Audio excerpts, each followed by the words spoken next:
Got a brisket coming out.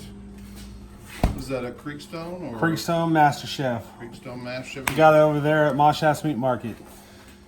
And it's been pre-trimmed, Jason, yeah? Yeah, he pre-trims them for you. Right. Make sure there's no problems with it. Now it's my job to make it look pretty. Let's go.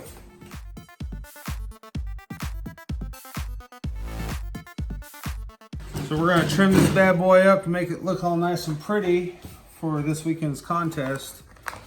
But I love competition barbecue so much. If I cook a brisket, period, it gets trimmed the same way. Practice makes perfect.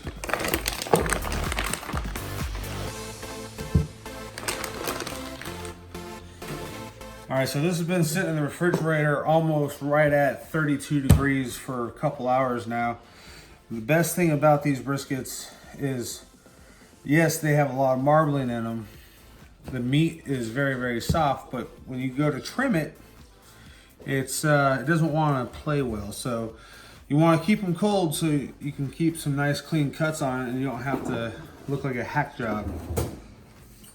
So what I like to do, this is already pre-trimmed, so now I'm just going to make it all nice and pretty. So what we're going to do is we're just going to take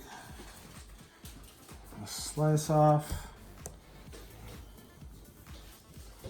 Now it really does help to have a super, super sharp knife.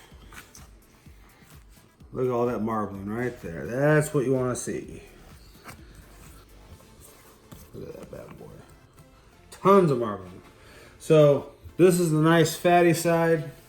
This side's always going to be a little bit of the leaner side. So we're going to just trim a little bit more. On the lean side? Yeah, I want to maximize my amount of fat in the meat, the marbling. So right now I'm just kind of shaping it just a little bit more. I kind of shape it to get close to the box size, so I'm not messing around at a cook-off trying to, figure out how I'm going to get 9 ugly slices in a box. So there's pretty good. Nice and straight. Now you want to go in here and get a nice round cut.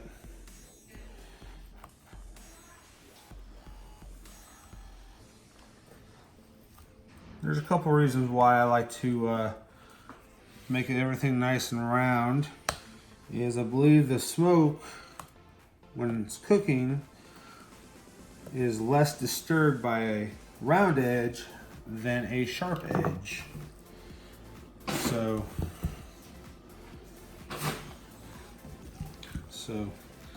got that halfway shaped. So now we're just going to do the same thing. The bad thing about being so cold, the fat doesn't like to trim as much.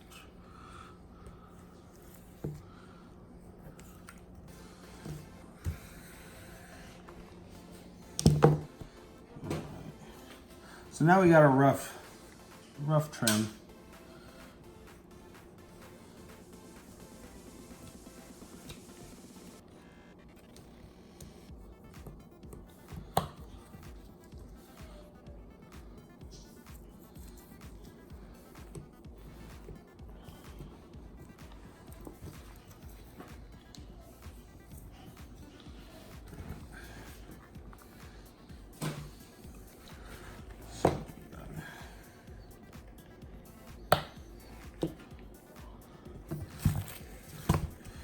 We're going to take off a little bit of this fat over here.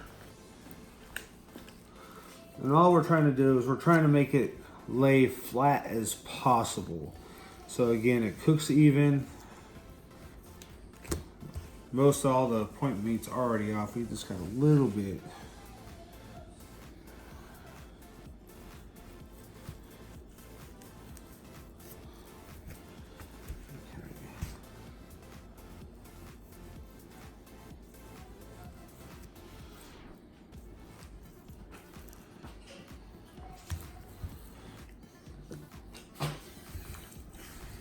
Sure does help when Mike goes ahead and pre-trims it. Takes most of the work out for us.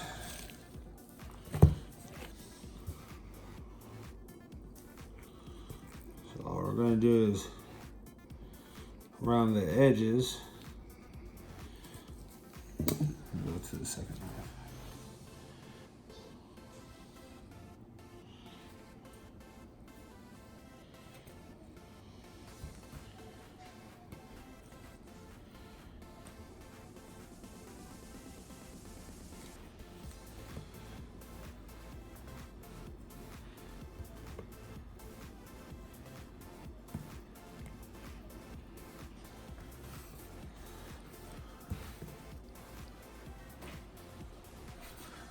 All we're doing is making a nice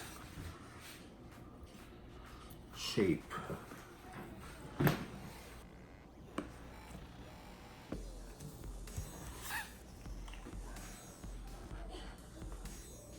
don't have to be perfect.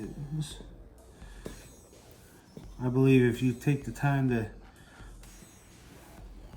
do it now, it only helps out down the road.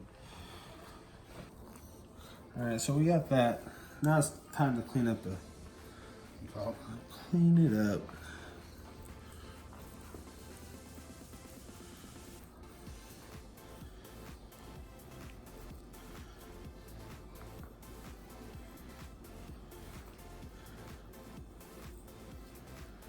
Look at that. It's like unwrapping a present. I'm just taking off maybe Eighth of an inch, maybe a 16th. Yep.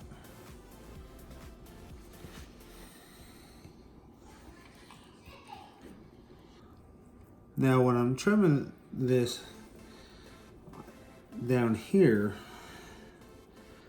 I'm not so much critical of that because it is going to shrink up. You're not going to be using this part of the brisket in a competition. At home, yeah, you're going to eat the whole dang thing. But I'm worried about right there. So, not all too worried. Bill, how's that look? That look pretty good? Looking really good.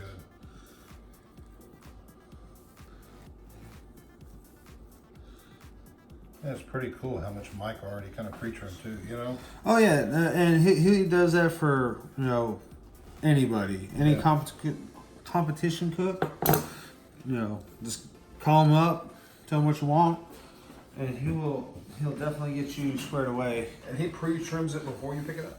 Yeah, it'll be. I have a ton of trust in Mike. Right.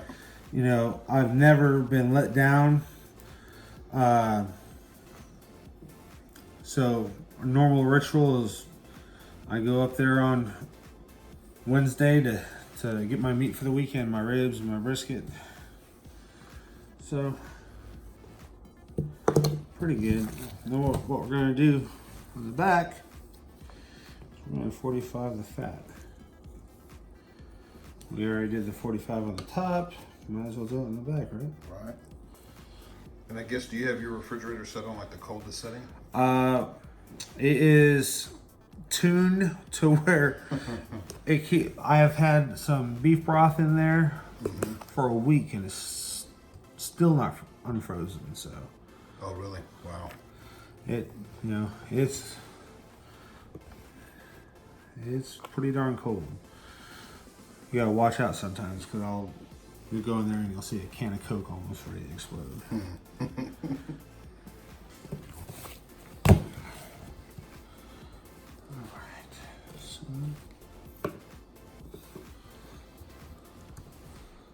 Alright, so that's pretty close to a competition trim. Also, I could sit here for hours and just knocking down corners. Not everyone does, the same way, but every Wednesday you gotta be trimming. We're cooking every single weekend, so it helps to have a set schedule. And when the brisket shrinks, does it shrink in lengthwise or widthwise, or usually both? So with the Creekstones, they shrink up all together. They get a little bit wider right here. Mm-hmm. That's why this one's still kind of pretty narrow. And but it shrinks up and probably shrinks up and just holds here. It just looks a little bit different. Gotcha. I've never really measured afterwards. Yeah. Right. That might be something to do in the future. Then what about the Akashis? Do they shrink differently? Or Oh yeah, no, the Akashis they react totally different.